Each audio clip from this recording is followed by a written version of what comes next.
The wind carried the scent of burning wood and wildflowers through the forest, where a kitsune named Tsuki roamed in her human guise.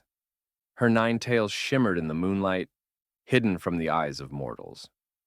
Tsuki had lived for centuries, her immortal heart untouched by the fleeting nature of human lives. But that all changed when she met him. Haru was a wandering swordsman, a man of few words but with eyes that saw through the shadows of the world. One fateful night, he stumbled upon the clearing where Tsuki danced alone under the moon, her foxfire flickering in the night. He was captivated, not by her beauty, but by the loneliness that mirrored his own.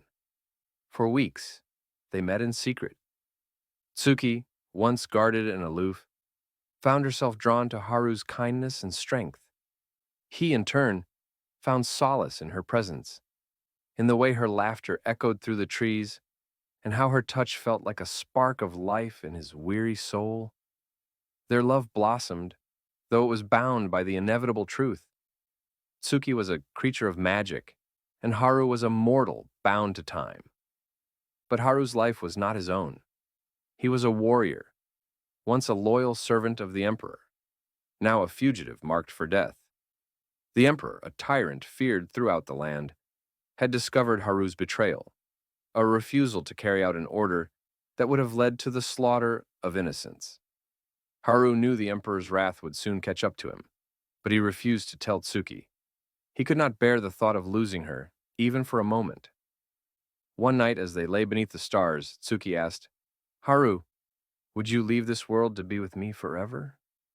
Haru smiled, though there was sadness in his eyes. "I would, but my fate is already written. The emperor's men hunt me. I fear the only thing I can offer you is my heart, for as long as I have it." Tsuki's heart ached, for she knew the limits of human life. But she believed in their love, in the fire that burned between them. The emperor's soldiers found them one morning, their swords gleaming like the sun. Haru fought valiantly, his blade swift and deadly, but he was no match for the overwhelming forces. As Tsuki watched, hidden in the shadows, she felt her world collapse. She wanted to reveal her true form, to summon the power of her 9 tails and save him. But to do so would expose her nature to the human world, risking her very existence. In the final moments, Haru's eyes met Tsuki's across the battlefield. There was no fear in them, only a silent goodbye. With a single strike, the Emperor's general pierced Haru's heart, and his body fell to the earth, lifeless. Tsuki's scream shattered the air, her magic rippling through the forest in a wave of fury and sorrow. She ran to Haru's side, her hands trembling as she held his lifeless body. Her foxfire flickered around them, but no magic could bring him back. Days passed, and Tsuki wandered aimlessly, lost in her grief. She had lived for centuries, but never had she felt such pain. She cursed the gods, the emperor, and herself. Her love, once a blazing fire, now smoldered in the ashes of her despair. But one night, in a dreamlike haze, Tsuki found herself in a mystical place, a vast, otherworldly realm, bathed in soft, ethereal light.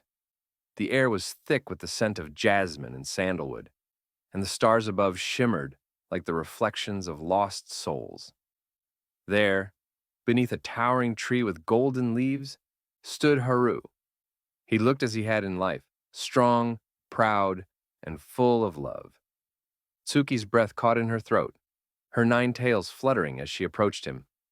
"Haru, is this a dream?" she whispered. He smiled gently, reaching out to touch her face.